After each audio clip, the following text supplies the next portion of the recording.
নির্বাচনের সময় আগে আগে ফখরুল ইসলাম আলমগীর সাহেব বললেন কি, এটাই আমার শেষ নির্বাচন।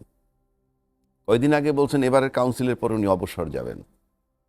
তারপরে যখন আবার বলতেছেন জামাতের রাজনীতি নির্মূল করতে হবে, বিষয়টা মেলে না। কথার কথা, আমি তো চলেই যাচ্ছি। আবার সময়ের ব্যবধানে আমরা যদি এইটাও না শুনি যে এটা ওনার নিজস্ব বক্তব্য, কারণ বাংলাদেশে একটা ট্রেডিশন আছে, বেকায়দা হইলেই এটা ওনার নিজস্ব বক্তব্য, দলের না। আর কায়দা হইলে পরে এটা দলের। আমরা কিন্তু এখন পর্যন্ত দলের এটা কিনা সেইটা পাই নাই। দলের বলতে দলের স্পোক্সম্যান কে? আমরা পার্লামেন্টের দিকে যদি তাকাই তাহলে আমরা দেখি স্বরাষ্ট্রমন্ত্রী স্পোক্সম্যানের কাজটা করতেছেন। সেই হিসাবে আমার কাছে মনে হয় যে এই বিষয়টা পার্লামেন্টে উত্থাপন করা উচিত। কারণ আপনি একটা দলকে যখন বন্ধ করে মানে কার্যক্রম নির্মূল করবেন, কার্যক্রম নির্মূল মানে কি? আপনি তো মুখে বললে তো কার্যক্রম নির্মূল হবে না। এটা ধরুন একটা পদ্ধতি বা প্রসেস, যেমন আওয়ামী লীগের এই মুহূর্তে কার্যক্রম নাই, সেইটা যদি আপনারা করতে চান, এখন তো এমন না যে সংসদ নাই, সংসদ আছে। তো আপনারা তো, আমি জানি 31% ভোট আপনারা পাইছে, তারা জামাত পাইছে। তাহলে আমি মনে করি এই বিষয়টা সংসদে উত্থাপন করা উচিত, নাম্বার 1। নাম্বার 2, রিজনিং দেখাইতে হবে কেন একে নির্মূল করতে হবে। এগুলো আপনি পার্লামেন্টে উত্থাপন করা, কারণ পার্লামেন্টই তো ফোরাম এখন এই মুহূর্তে। 3 নম্বর যদি আসেন, যে আপনি এই জামাত, এই দুইটা দলেরই, আওয়ামী লীগের এবং বিএনপির, কখনো ফ্রেন্ডশিপ ছিল, কখনো এনিমিটি। এই যে ফ্রেন্ডশিপ অ্যান্ড এনিমিটি বিষয়টা আমার কাছে তামাশার মনে হয় আর কি। প্লাস সবসময় জামাত বিরোধী তারা, ফাইনালি সেই জামাত আজকে 68টা সিট কিভাবে পায়, কিভাবে পাইল 68? এটার কৈফিয়ত কে দিবে? আপনারা সবাই জামাত নির্মূল করতে চান, অথচ 68টা সিট তারা আজকে পাইছে। তার সাথে যদি মহিলা আসন যোগ করেন আরও বোধহয় 8টা, 76টা সিট। 76টা সিটে বড় বিরোধী দল। 3 নম্বর, একটা গণতান্ত্রিক দল কিংবা গণতন্ত্রে বিশ্বাসী একটা দল, তারা যখন এই চিন্তাটা করে, যিনি চলে যাবেন নানান ফর্মে বইলে আসছেন, তিনি যখন বলতেছেন যে আমরা এর কি বলেন, রাজনীতি নির্মূল করব, মানে শব্দটা কিন্তু, মানে নির্মূল শব্দটা সাথে একটা নেগেটিভ বার্তা আসে।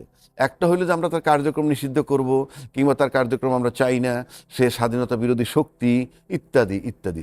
বাট নির্মূল শব্দটা, অমুকটা নির্মূল করতে হবে, মানে কথাটা কিন্তু ফোর্সটা কীরকম, যে উস্কানিমূলক কিংবা মানে গায়ে পড়ে বলার মতো। কারণ আপনি কেবল পার্লামেন্টটা হইল, আপনার তো তাহলে এদের সাথে নির্বাচনই করা উচিত ছিল না আমি মনে করি। স্বাধীনতা বিরোধী শক্তির সাথে কেন তার সাথে আমি নির্বাচন করব? দরকার হলে শুধু এনসিপি, অন্যান্য দল আছে তাদের সাথে করতাম। নির্বাচন করলেন, কমিটিতে রাখলেন, অতীত ইতিহাসে মন্ত্রী বানাইলেন, তারপরে আন্দোলনের সময় আওয়ামী লীগও তাদেরকে টানলো।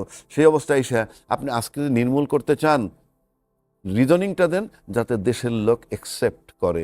কারণ শক্তির রূপান্তর আছে, ধ্বংস নাই। আপনি যদি অতীত জাসদের দিকে তাকান, আজও কিন্তু নির্মূল হয় নাই। সেই মুসলিম লীগ নির্মূল হয় নাই, অনেক বামপন্থী দল আছে নির্মূল হয় নাই। তারা নির্বাচনে হয়তো সিট পায় না, কিন্তু আপনি যদি নাম বলি, আপনি অনেকগুলো নাম আপনিই বলবেন, অ্যাজ ইফ বাংলাদেশে এটা একটা বড় দল বা একটা বড় জায়গা করে আছে। তো নির্মূল কথাটা যৌক্তিক না। আর কি আপনার ফখরুল ইসলাম আলমগীর সাহেব খুব রেসপেক্টেবল একজন ব্যক্তি, ওনার সাথে এটা শোভা পায় না, 1। আর 2 নম্বর, আমি মনে করি নির্মূল হইতেই পারে যদি মনে হয় যৌক্তিক কারণ থাকে, তাইলে সেক্ষেত্রে আপনি আপনার কি মনে হয় যে বিএনপি একটু চড়াও হচ্ছে জামাতের দিকে? এখন আপনি আসেন, জামাতকে কোণঠাসা করার কোনো রাজনৈতিক, তাহলে আপনি এখানে এটা দুইটা বিষয় আনতে হবে, থাকতে পারে, দুইটা বিষয় পাশাপাশি আনতে হবে। আপনি দেখেন, একদিকে একটা কথা আসছে যে জঙ্গিবাদের আশঙ্কা, জঙ্গি হামলার আশঙ্কা। ইতিমধ্যে হযরত শাহজালাল এয়ারপোর্টের উপরে নিয়ে কথাবার্তা হচ্ছে, পুলিশ বার্তা পাঠাইছে, মেসেজ পাঠাইছে সতর্ক করার জন্য। এটা একটা বার্তা। পাশাপাশি আপনার জামাত নির্মূলকরণ, আপনি জিনিসটা মিলান, তাইলে এই জঙ্গি কারা, এই জঙ্গিবাদটা কারা? এই জঙ্গিবাদ তো শেখ হাসিনা দমন করতে ছিল, 10-12 বছর দমন করছে। শেখ হাসিনা বেঁচে থাকলে তো 29 সাল পর্যন্ত দমন করত। তার মানে নির্বাচিত সরকার থাকলে কি জঙ্গির আবির্ভাব হয় কিনা? কারণ আমরা তো এখন একটা নির্বাচিত সরকার পাইছি, এবং আমরা এই নির্বাচনের আগে বারবার শুনছি নির্বাচন হয়ে গেলে পরেই পরিস্থিতি সামাল হবে, এই মব থাকবে না। ইউনূস সাহেবের যে মব আমদানি করছে, কারণ ইউনূস সাহেবের সময় কবর থেকে লাশ তুলে পুড়ে ফেলা হয়েছে, পত্রিকা অফিসে হামলা হয়েছে। আজও পর্যন্ত আমরা দেখলাম ইউনূস সাহেব না হয় এই জঙ্গি সমর্থন করে গেছে, তর্কের খাতিরে আমি বললাম উনি সমর্থন করে গেছে, কিন্তু যারা এই অপরাধটা করছে এটা তো থেমে নাই, তাদেরকে আমরা এখনো গ্রেপ্তার করতে পারলাম না কেন? ইউনূস সাহেব তো নাই এখন। আপনি ওই যে কবর থেকে লাশ তুলে পড়াইছে, তার কেন গ্রেপ্তার হচ্ছে না? প্রথম আলোতে যে হামলা করলো সেই আসামিগুলো কোথায়? 3 নম্বর, এই সরকার আসার পরও কিন্তু এক পীর সাহেবের পিটায় মেরে ফেলছে, ওর কন্টিনিউশন কিন্তু চলতেছে। তো আমরা যে আলাপগুলা করতেছি ওগুলো কি জঙ্গিরা করতেছে? তাহলে কারা? মানে আমার কথা হলো, নির্বাচিত সরকার আসার পর জঙ্গি শব্দটা আমরা পাইতেছি। এর আগে শেখ হাসিনা টানা 7-8 বছর এটা চালাইছে জঙ্গি, এবং আমরা দেখছি র্যাব 2 দিন ধরে অপারেশন করে একটা বাড়িতে, পরে শুনছি একটা বৃদ্ধ লোক, একটা মহিলা, একটা শিশু, অ্যান্ড দে আর কিল্ড, তারা মারা গেছে। এবং মানে বিষয়টা এমনভাবে উপস্থাপন করা হয় যে একটা যুদ্ধ শুরু হয়েছে এবং এখানে অ্যাটম বম টম আছে, এরকম একটা ব্যাপার। মানে এইরকম আমরা দেখে আসছি লাস্ট 10-12 ইয়ার্স। তো আমরা আজকে যেটা দেখতেছি, আমরা তো ভাই এটা চাই না। আপনারাই বলছেন, বারবার উচ্চস্বরে বলছেন যে নির্বাচিত সরকার আসলে সব কিছু ঠিক হয়ে যাবে। তো আপনারা তো নির্বাচিত সরকার, এবং 3 জনই কিন্তু ভিকটিম আওয়ামী লীগ সরকার দ্বারা নির্যাতিত। সেক্ষেত্রে আমরা তো পার্লামেন্ট প্রাণবন্ত চাই, 1 নম্বর। আর 2 নম্বর, এই জঙ্গি তৎপরতা আমরা শুনবো কেন? জঙ্গির উদ্ভবটা কোত্থেকে হইল? আপনারা আসলেন মাত্র 2 মাস, আমরা তো গত 18 মাসে কোনো নিউজ পাই নাই, কোনো পত্রিকা তো নিউজ করে নাই যে জঙ্গিবাদের আশঙ্কা, ওখানে হামলা হইতে পারে, এখানে হামলা এই নিউজটা তো অ্যাটলিস্ট আমরা পাই নাই। কিন্তু এখন তো আমরা এই নিউজটা পাইছি। তাহলে গণতান্ত্রিক সরকার আসার পর যদি আমার জঙ্গি হামলা আমার আমার আশঙ্কা দেখি, তাইলে ভাই আমি কি বলবো? আমি একটা সাধারণ লোক হিসাবে। যেটি দেলোয়ার হোসেন একটি কথা বলেছেন যে তার দলের নেতা কর্মীরা এটাকে অনেকটা উদ্বুদ্ধ হয় কিনা, এক ধরনের উস্কানি কিনা। জামাত ইসলামীর, আপনি জানেন যে নেত্রকোনা 5 আসনের এমপি, তার উপর একটি হামলার ঘটনা, তিনি সংসদে দাঁড়িয়ে বিচার চেয়েছেন বা নিরাপত্তা চেয়েছেন, তার পরিবারের নিরাপত্তা চেয়েছেন। সংসদেও এটি একটি আলোচনা। না, আমরা তো, আমার কাছে ব্যক্তিগতভাবে তো মনে হয় যে আসলে তো এগুলা মানে উস্কানিমূলক হয় অনেকটা। কারণ আমাদের এই বিষয়টা আসবে কেন? পার্লামেন্টে এখন তো 2টা বিষয় আলাপ হওয়ার কথা। এক হইল জুলাই সনদ বাস্তবায়ন, কথার কথা বলছি, গণভোটের আলোকে বাস্তবায়ন করে এই আলাপ হবে। পাশাপাশি আপনার তেল সংকট, দ্রব্যমূল্যের ঊর্ধ্বগতি, সেই আলাপ হবে, এবং তেলের অভাব নাই কিন্তু লাইন আছে, এই সব বিষয়ে আলাপ হবে, এবং এটাতে ব্যাপকভাবে চিন্তা করবেন। আমরা প্রশ্নটা হচ্ছে যে আমরা কি জনগণকে নিয়ে ভাবি কিনা? যেমন একটা কথা আসছে, চুক্তি, এই যে বাণিজ্য চুক্তি আমেরিকার সাথে। আমেরিকার সাথে একটা চুক্তি। আচ্ছা, আপনি আমাকে বলেন, আমেরিকার সাথে চুক্তি করছে বাংলাদেশ সরকার। আচ্ছা, বাংলাদেশ সরকার চুক্তি করছে, যেই সরকার বাংলাদেশের ক্ষতিকারক একটা চুক্তি করছে, এবং সেই চুক্তি করার সেই সরকারের একটা লোক আজকেও পররাষ্ট্রমন্ত্রী, এর ভিতরে এই সরকারের ভিতরে নাম্বার 1। নাম্বার 2, পররাষ্ট্রমন্ত্রীটা ক্লিয়ার করে দিছে যে এটার ভিতরে জামাত এবং বিএনপির সম্মতি ছিল। সেক্ষেত্রে জামাত বলছে যে না, আমরা এই বিষয়ে জানতাম না আগে, আর বিএনপির সম্মতি আছে বলতেছে। এখন আমরা কিন্তু এই প্রতিবাদটা পাই নাই। 2 নম্বর, নির্বাচনের পর আমাদের মাননীয় স্পিকার উনি কিন্তু বলছেন যে আমরা যাতে নির্বাচন, ওই গণভোটর যদি না মেনে নিতাম তাহলে নির্বাচন হতো না। তাহলে প্রশ্ন হচ্ছে, চুক্তি কি সে কারণে মেনে নিছেন? কেন? আপনি কেন মানবেন? নির্বাচনের জন্য? তাহলে তো আপনি দেশকে ভালোবাসেন কিনা আমার কোশ্চেন মার্ক। কারণ আমেরিকার সাথে যে চুক্তিটা হয়েছে সেটা যদি দেশের জন্য ক্ষতিকারক হয়ে থাকে আমি জানি না, কিন্তু আমি যা পত্রিকান্তরে পাই এবং বিভিন্ন মিডিয়ায় যারা বলে, তারা দেখা যায় একটা কঠিন ক্ষতিকারক চুক্তি করছে। আমি যদি এর উপরেই থাকি, আজকে তাদের কাছে দায়িত্বটা দেওয়া হলো নির্বাচনের মাধ্যমে, তাদের যদি সমর্থন থেকে থাকে এবং তারা যদি নির্বাচনের নামে এটা নিয়ে থাকে, তাহলে তো তাদের কাছে রাষ্ট্র বড় নয়, নির্বাচন বড়। এটার কৈফিয়ত কি এবং এটার ফেইলিউর, এটা কি শুধু ইউনূসের ফেইলিউর, নাকি ইউনূস সাহেব এবং অন্যান্য রাজনৈতিক দল, তাদের গোটা রাষ্ট্রের সমস্ত রাজনীতির কালেকটিভ ফেইলিউর? এটার কালেকটিভ ফেইলিউর যদি হয়ে থাকে, আমরা তো ভাই আপনাদের হাতে গোনা কিছু লোকের সুবিধার জন্য 18 কোটি লোকে আমরা নির্যাতিত হব না। সুতরাং এই চুক্তির দায় ইউনূস সাহেবকে কেন দিবেন?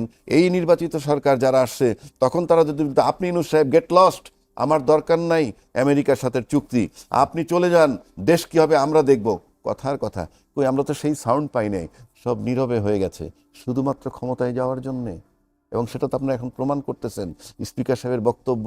তাহলে রাষ্ট্র জাহান্নামে যাক, আমরা ভালো থাকতে চাই। ক্ষমতাকেন্দ্রিক রাজনৈতিক কারণেই কি আসলে একটার পর একটা ইস্যু তৈরি করা হচ্ছে কি না আপনার কি মনে হয়? বা এর আগে আমরা যেটা দেখেছি দীর্ঘ সময়ে যে একটা ঘটনা শেষ না হতে আর একটা ঘটনার সূত্রপাত হয়েছে, সম্প্রতি সময়ে ঘটনা পরম্পরা বা কিছু ঘটনা প্রবাহ আপনার কাছে তেমনটি মনে হয় কি? আমার কাছে মনে হয় যে আমাদের অনেকগুলো সংকট আছে, সেই সংকটগুলো সরকার সামাল দিতে পারবে কিনা পার্সোনালি আমি যেটা মনে করি, আমি এত বড় চ্যালেঞ্জ করতে পারি না। আমরা কিন্তু এই সরকার আসার পর, একটা নতুন সরকার আসার পর সে যে ইস্যুগুলো আনতেছে এগুলো তাদের নির্বাচন ইশতেহারে ছিল না। এই ধরনের যে জঙ্গিবাদ দমন করব, জঙ্গিবাদ তো অনেক পুরনো কাহিনী, বাংলাদেশে ছিল না তো নির্বাচনের ইয়েতে। নির্বাচনে যে সমস্ত অঙ্গীকার ছিল তার ভিতরে গণভোট তো বাদই দিলাম, আপনার ফ্যামিলি কার্ড দিচ্ছেন, কৃষি কার্ড দিচ্ছেন, ভালো নির্বাচনের অঙ্গীকার বাস্তবায়ন করতেছেন, it is very good thing. কিন্তু পাশাপাশি আপনি যেই গণভোটের কথা বলি, যেই জুলাই সনদের কথা বলি, এগুলা বাস্তবায়ন করলে আমি নিশ্চিত করে বলে দিচ্ছি রাষ্ট্রের কোনো ক্ষতি হবে না, রাষ্ট্রের জনগণের কোনো ক্ষতি হবে না, বিদেশের সাথে আমাদের সম্পর্কের কোনো ঘাটতি হবে না, বরং সংসদের ভিতরে একটা শান্তিপূর্ণ পিসফুল এনভায়রনমেন্ট থাকবে। তারপরে সবাই মিলে আমরা রাষ্ট্র গঠনের চিন্তা করব। সেদিক না গিয়ে যখন আমরা ওগুলাকে তুড়ি মেরে উড়াই দিলাম, প্লাস এই সংকট নিয়ে আলাপ করতেছি না, পাশাপাশি আমরা জঙ্গিবাদ দেখতেছি, সন্ত্রাসবাদ দেখতেছি এবং রাজনীতি নির্মূল করার কথা আনতেছি, তখন মনে হয় যে খুব প্ল্যান্ড ওয়েতে ওই যে অর্থনৈতিক সংকট আমার আসতেছে, আমি যেহেতু ফরেন পলিসি পাচ্ছি না, আমি যেহেতু অর্থনীতির পলিসি পাচ্ছি না, কর্মসংস্থানের পলিসি পাচ্ছি না, আমার গার্মেন্টস কোটা বাইরে কতটুকু যাবে, ম্যান পাওয়ার এক্সপোর্ট করতে পারতেছি না, এইসব বিষয়ে যেন আমার আলাপ নাই। আমার কাছে মনে হয় এই সমস্ত জিনিস আড়াল করার জন্যই আমরা বোধহয় এমন একটা কিছু করতে চাইছি। নাহলে আপনি বলেন আমরা কি আদৌ বিরোধী দল, তারাও বলে না। এই যে জামাতরে মনে করছিলাম না জানি কত বুদ্ধিমান, পার্লামেন্টে যাওয়ার পর আমি তেমন কোনো পারফরমেন্স পাচ্ছি না। ইনফ্যাক্ট তারা লেখাপড়া জানে হয়তো। আজকে মনে করেন পার্লামেন্টে আমি যখন দেখি সরকারি দল থেকে, ট্রেজারি বেঞ্চ থেকে যখন আমাদের মাননীয় মন্ত্রী সালাউদ্দিন সাহেব যেই বোল্ডনেস নিয়ে যেভাবে কথা বলে, সেইভাবে তো পাল্টা ওদিক থেকে কথা আসে না। যেমন ধরেন বলতেছে আমরা এত মানে যা এ পর্যন্ত আমরা যা কিছু করে আসছি সংবিধান মোতাবেক করে আসছি, সামনে যা করবো তাও সংবিধান মোতাবেক। একটা বারো কি তারা প্রশ্ন করছে যে সংবিধান মোতাবেক নির্বাচনটা তো ভাই সংসদ ভাঙার 3 মাসের পরে হওয়ার কথা ছিল, সেই মোতাবেক যদি আমরা 8 তারিখ থেকেও ধরি ওত নেওয়ার পর গভর্নমেন্টের 8ই আগস্ট 2024, তার থেকে যদি 90 দিন ধরি, তাহলে 6ই আগস্ট 6ই নভেম্বর 2024-এর মধ্যে 90 দিনের মধ্যে নির্বাচন হওয়ার কথা। তারপরে যে নির্বাচনটা হইল 2026-এর 12 তারিখে, এইটা আমরা ট্রেজারি সরকার পক্ষের কাছে কৈফিয়ত চাই। মানে এটা কোন আইনে, সংবিধানের কোন অনুচ্ছেদ মোতাবেক নির্বাচনটা হইল, এই প্রশ্নটা একবারও কেউ তুলছে? আপনি সনদ বাদ দেন, কিন্তু প্রশ্নটা তুলছে কিনা যে আমাদেরকে আপনারা দেখান যে আমরা যে নির্বাচন করে আসলাম এইটা সংবিধানের কোন অনুচ্ছেদ মোতাবেক, এই প্রশ্নটাও তো তুলতে পারে না। তো আমার কাছে তো এখন মনে হয় হয়তো জামাতের ভাই আছে এখানে, আমার কাছে মনে হয় কি অথর্ব নাকি আন্ডারস্ট্যান্ডিং করে বৈশ রইছে যে আমরা একটা পতাকা পাইছি, 5 বছর আমার বাড়িতে উড়বে, আমরা 68টা সিট পাইছি, আমরা ভাই এই সুযোগটা হারাবো না। তো আপনি যদি এই সুযোগ না হারান তাতে কি হবে?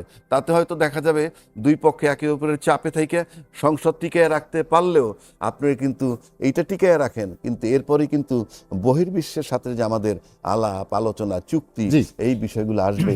সুতরাং আপনি ইন্টারনালি যতই দমান, এক্সটার্নাল বিষয়টা আপনাকে মাথায় রাখতে হবে। সুতরাং সবাই মিলেমিশে থাকতে